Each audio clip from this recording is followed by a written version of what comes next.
आज के वीडियो में मैं आपके समक्ष लेके आई हूँ शार्लेट पर्किंस द्वारा लिखित एक बेहतरीन कहानी द येलो वॉलपेपर।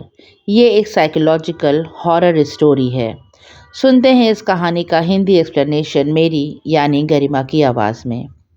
कहानी जब लिखी गई है उस समय मेंटल हेल्थ जो होती थी औरतों की उसे बहुत कम ध्यान दिया जाता था और इसे बहुत ज़्यादा इम्पोर्टेंस ही नहीं दी जाती थी कि कोई एक इंसान जो है वो मेंटली तौर पे कितना ज़्यादा परेशान है, डिप्रेस्ड है, ख़ास करके चाइल्ड बर्थ के बाद।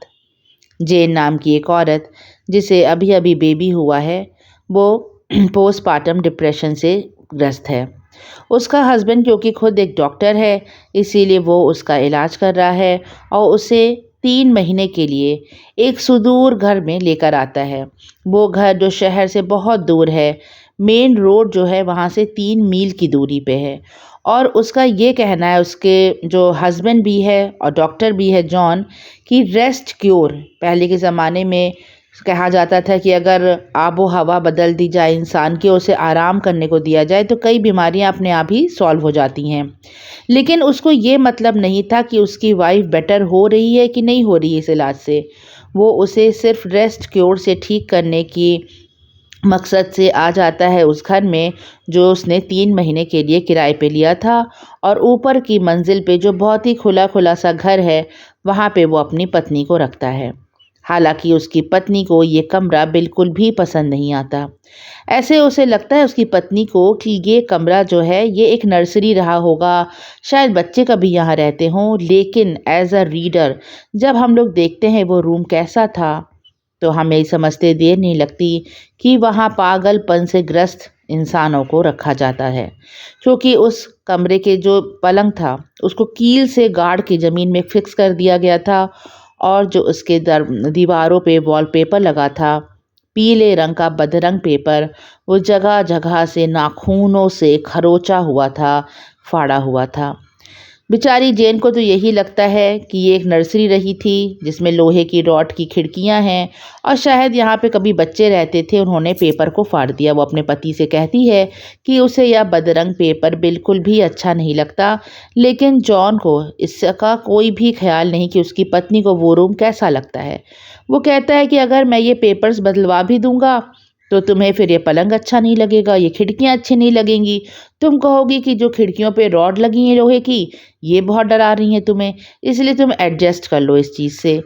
बेचारी जेन पूरे पूरे दिन ऊपर कमरे में अकेले रहती और उसका पति जॉन जो था वो बाहर रहता, वो अपनी प्रैक्टिस करता था। और उसकी बहन जेनी इस घर में रखी गई थी बच्चे की देखभाल के लिए, साथ ही एक मेड और रखी गई थी। इसका पति बार बार अपनी पत्नी से कहता कि तुम्हें दिन भर खूब रेस्ट करना है, खूब सोना है। हिदायत दी जाती जेन को कि खाना खाते ही उसे सो जाना है। जेन एक आज्ञाकारी लड़की की तरह सब अपने पति की बात मानती क्योंकि उसके मन में ये बात थी कि किसी भी हाल में उसे अपने पति को खुश रखना है। जैसे कि पुराने ज़माने में औरतों का होता था ऐसा कि हस्बैंड को हर हाल में खुश रखना है। जब भी जॉन उसके आसपास होता जेन बड़ी खुश होती और उसके जाते ही उदास हो जाती। जॉन जब उसके पास होता तब उसकी खाने की इच्छा भी बढ़ जाती। लेकिन जॉन को इससे मतलब नहीं था। उसे ये लगता कि बस वो उसको बेस्ट इलाज दे रहा है, मुहैया करा रहा है, कि उसको आराम करने को दे रहा है और 3 महीने में उसकी पत्नी बिल्कुल ठीक हो जाएगी। जबकि इसका ठीक विपरीत हो रहा था।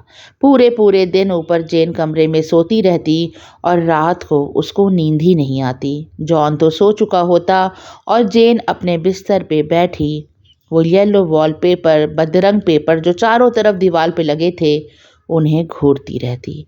धीमे धीमे उसे उस पेपर में आकृतियां दिखाई देने लगती हैं।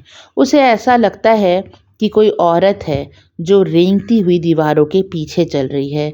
दरअसल उसे इसलिए ऐसा लगता था क्योंकि वो खुद ट्रैप्ड महसूस करती थी अपने पति के साथ रहने में, कि वो बिल्कुल फंसी हुई है। उसका पति ना उसे किसी से मिलने देता, ना किसी से बात करने देता, ना शहर ले जाता घुमाने। यहाँ तक कि जेन को ये भी अलाउड नहीं था कि वह नीचे उतर के गार्डन में टहल ले। उसके पति को लगता कि इसे नर्वस कंडीशन है, नर्वस प्रॉब्लम है, ये बहुत कमज़ोर हो गई है चाइल्ड बर्थ के बाद, इसीलिए सिर्फ ऊपर कमरे में ये खाती रहेगी और आराम करती रहेगी, उससे वो ठीक हो जाएगी। लेकिन जेन की मेंटल कंडीशन डिटेरियोरेट करती जा रही थी। धीरे धीरे उसे ऐसा लगता है कि ये जो पूरा वॉलपेपर है इसकी डिज़ाइन मूव करती रहती है और वह रात भर एक टक बैठ के उस वॉलपेपर को देखती रहती। उसे लगता कि इसमें से फंगस उग रहा है और कुछ ना कुछ जैसे कि उसमें हलचल हो रही है उस वॉलपेपर में। कभी उसमें लगता उसे कि हज़ारों आंखें निकल आई हैं जो उसे एक टक घूर रही हैं। ये कई बार अपनी जो सिस्टर इन लॉ थी जेनी और अपने पति को ये बात बताती है कि उसे ये वॉलपेपर बिल्कुल भी अच्छा नहीं लगता, इससे डर लगता है उसे देखने में। जॉन और जेनी कभी कभी आके उस वॉलपेपर को देखते भी थे, लेकिन उन्हें तो कोई भी कमी नहीं दिखाई देती कि भला जेन क्यों डरती इस वॉलपेपर को देखने से। और जेन का डर दिन पर दिन बढ़ता ही जा रहा था। जॉन कहता कि सिर्फ 3 महीने के लिए तो हम लोग ने ये घर किराए पे लिया है, अब इसमें और पैसे लगाने का कोई मकसद नहीं है। जेन को लगता ज़रूर इस घर में कुछ ना कुछ हॉन्टेड है, इसीलिए तो 3 महीने के लिए इतने सस्ते दामों पे ये घर मिल गया है। हो सकता है इस घर में भूत प्रेत रहते हों और ऊपर के कमरे में खास करके कोई बुरी आत्माएं रहती हैं जो रात में जेन को दिखती हैं। कई बार उसे ऐसा लगता कि पीले वॉलपेपर के पीछे कई औरतें रेंग रही हैं। कभी कभी उसे ऐसा लगता कि एक ही औरत वहाँ खड़ी है और फिर कुछ औरतें उसे खिड़की के बाहर जाती हुई दिखाई देती, जो ऊपर से कूद रही हैं और नीचे सड़क पर क्रॉल करते हुए चली जा रही हैं। जब भी कोई गाड़ी आती तो वो औरतें चुपचाप से पेड़ के पीछे छुप जाती और गाड़ी के जाने के बाद ही वो फिर से रेंगती हुई वहाँ से चली जाती। दरअसल जेन ये सब इसीलिए सोचती थी क्योंकि उसको वो आज़ादी नहीं मिल रही थी अपनी ज़िंदगी जीने की। उसे ऐसा लगता कि वो इस लोहे के रॉड से कूद के बाहर चली जाए और एक आज़ाद ज़िंदगी जिए, लेकिन उसकी इस मानसिक स्थिति को कोई नहीं समझ रहा। उसका वजन तो धीमे धीमे बढ़ रहा था, लेकिन मेंटल हेल्थ गिरती जा रही थी और जॉन को ऐसा लगता कि वो बेस्ट ट्रीटमेंट दे रहा है। वो बिल्कुल भी ये जानने का प्रयास नहीं कर रहा था कि जेन की मेंटल हेल्थ गिरती जा रही है। वह जेन को कोई भी काम नहीं करने देता। जेन को लिखना पढ़ना बहुत पसंद था, वो भी करने से उसे रोक दिया जाता। जेन छुप छुप के अपनी जो भी ये कहानी वो लिख रही है वो छुप के कागज़ पे लिखती और जैसे ही वह देखती कि उसका पति या उसकी सिस्टर इन लॉ आ रही हैं, डर के वो कागज़ को छुपा देती, क्योंकि उसे तो यही सिखाया गया था कि उसे हर हाल में अपने पति को खुश रखना है। जेन को घर के कोई भी काम नहीं करने दिए जाते, बच्चे से भी दूर रखा जाता और मिलने जुलने से भी रोक दिया जाता। जेन का बहुत दिल चाहता कि वो अपनी बहन से मिले, अपने रिलेटिव से मिले, लेकिन जॉन पूरा कंट्रोल रखता था उसके ऊपर और उसे किसी से भी मिलने जुलने नहीं देता। जेन रात रात भर जाके उस येलो वॉलपेपर को देखती रहती। अब उसे एक नई चीज़ दिखाई दी वॉलपेपर में। उसे ऐसा लगता था कि वॉलपेपर एक तरफ से चलना शुरू होता है और दूसरी तरफ तक पहुंच जाता है, और जब वॉलपेपर अपनी पूरी चाल पूरी कर लेगा तो वो रेंगती हुई औरत अंदर से निकलेगी, जो घर के बाहर सड़क पर कूद के रेंगना शुरू कर देगी। एक दिन जेन के मन में एक बात आई। उसे लगा कि अब कुछ ही दिन बचे हैं जब 3 महीने पूरे होने वाले थे और उन लोग को ये घर छोड़ के जाना था। उसका सारा सामान भी नीचे जा चुका था, सिर्फ वो बड़ा सा पलंग ही उस कमरे में रह गया था। वो सोचती है कि आज वो जो रेंगती हुई औरत है, जितनी भी औरतें रेंग रही हैं उन सबको ये आज़ाद कर देगी और रस्सी के सहारे लटका लटका के नीचे उतार देगी, और फिर वो जाने से पहले जब तक वो घर छोड़ के जाएगी वो इन सब कैद औरतों को रिहा कर देगी। इसीलिए वो अपना रूम अंदर से लॉक कर लेती है, चाबी बाहर गार्डन में फेंक देती है और रस्सी के सहारे उस वॉलपेपर से एक रस्सी बांधती है और नीचे खिड़की पे लटका देती है। और उसे लगता है कि एक एक करके ये सारी औरतें अब यहाँ से आज़ाद हो जाएंगी और वो भी यहाँ से चली जाएगी। तभी जॉन बाहर दरवाजे पे आता है और दरवाज़ा नॉक करने लगता है। जेन सोचती है कि वो किसी भी हाल में आज किसी को भी अंदर नहीं आने देगी जब तक वो सारी औरतों को आज़ाद ना कर दे। खूब तेज़ तेज़ जॉन दरवाज़ा खटखटाने लगता है। वो कहता है, दरवाज़ा खोल दो प्लीज़, दरवाज़ा खोल दो।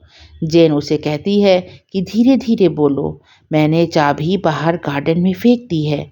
बार बार जब ये बोलती है तब जॉन को समझ में आता है कि जेन आखिर क्या कह रही है। जाता है जॉन, जाके वहाँ से चाबी उठाता है गार्डन से, और जब वो दरवाज़ा खोलता है तब वह ये देख के हैरान रह जाता है कि उसकी प्यारी पत्नी जेन अब पूरी तरह से पागल हो गई है। उसके बाल बिखरे हैं, कपड़े लगभग फटे हैं। उसने जितने भी वॉलपेपर लगे हुए थे दीवार पे, सब नोच नोच के निकाल दिए हैं। वो सारे वॉलपेपर फटे हुए ज़मीन पे पड़े हैं। एक रस्सी बंधी हुई है दीवार के सहारे जो बाहर लटक रही है, और जेन पागलों की तरह, जैसे चार पैर पे जानवर चलते हैं, वैसे ही वो ज़मीन पर चल रही है। जेन डिस्क्राइब करती है कि जब मेरा पति अंदर आया तो ना जाने क्यों वो मुझे देख के बेहोश होकर गिर पड़ा, और फिर मैं अपने पति के ऊपर रेंगते हुए पूरे कमरे में चलने लगी। ये जो आखिरी लाइन है जिसमें जेन देखती है कि वो अपने पति के ऊपर ही चढ़ के रेंगते हुए पूरे कमरे में चल रही है, ये ऐसा इसीलिए करती है क्योंकि उसे एक विक्ट्री का एहसास होता है कि आज वो अपने पति के ऊपर चढ़ के उतर गई है, उसको जीत हासिल हुई है। उसके पति की जो मानसिकता थी, जो सोच थी, जो उसको हर काम करने से रोकती थी, जो भी काम जेन को अच्छा लगता वो काम करने से उसका पति उसे रोक देता था। उसके मन में जो कुंठा थी वो अपने पति के ऊपर रेंग के उसने पूरी कर ली थी। जेन अब पूरी तरह से पागल हो चुकी थी। जॉन उसको नहीं समझ पाया कि ये किस परिस्थितियों से गुजर रही है, और जब ये कहानी लिखी थी शार्लेट ने, तब कुछ कुछ ऐसी ही परिस्थितियों से वो भी गुजरी थी। जब उनको चाइल्ड बर्थ हुआ था और उनको पोस्टपार्टम डिप्रेशन था, तब इसी तरह के मानसिक असंतुलन से वो भी गुजरी थी। हालांकि वो बच गई इस कंडीशन में आके भी, लेकिन वो जानती थी कि उस समय रोक टोक और जिस तरह से औरतों के ऊपर उनके हस्बैंड्स अपना कंट्रोल स्थापित करते हैं, उन्हें कुछ भी करने से रोकते हैं और कहते हैं सिर्फ आराम करो, खाओ पियो, तुम ठीक हो जाओगी, तब वो औरत जब अपना कंट्रोल खो देती है अपने घर पे, उसके पास कोई काम नहीं होता, तो वो अपना जितना भी दिमाग है वो उल्टी सीधी चीज़ों में लगाती है और उसे ऐसा लगने लगता है कि धीमे धीमे करके वो पागल हो जाएगी। तभी शार्लेट ने उस समय के ऐसे कंट्रोवर्शियल टॉपिक पे, जिस टॉपिक पे लोग बात तक नहीं करते थे, इसे बिल्कुल ख़राब चीज़ मानी जाती थी, ऐसी टॉपिक पे ये कहानी लिखी द येलो वॉलपेपर। और जब आप इसको पढ़ेंगे तो सही में आपके रोंगटे खड़े हो जाएंगे। बहुत ही इंटरेस्टिंग कहानी है। अगर आप इस कहानी को पढ़ना चाहें तो ज़रूर पढ़ें। फ़िलहाल आपको इसका एक्सप्लेनेशन कैसा लगा ज़रूर बताएं, और जुड़े रहें मेरे चैनल से, सुनते रहें बेहतरीन कहानियाँ। Thanks for listening.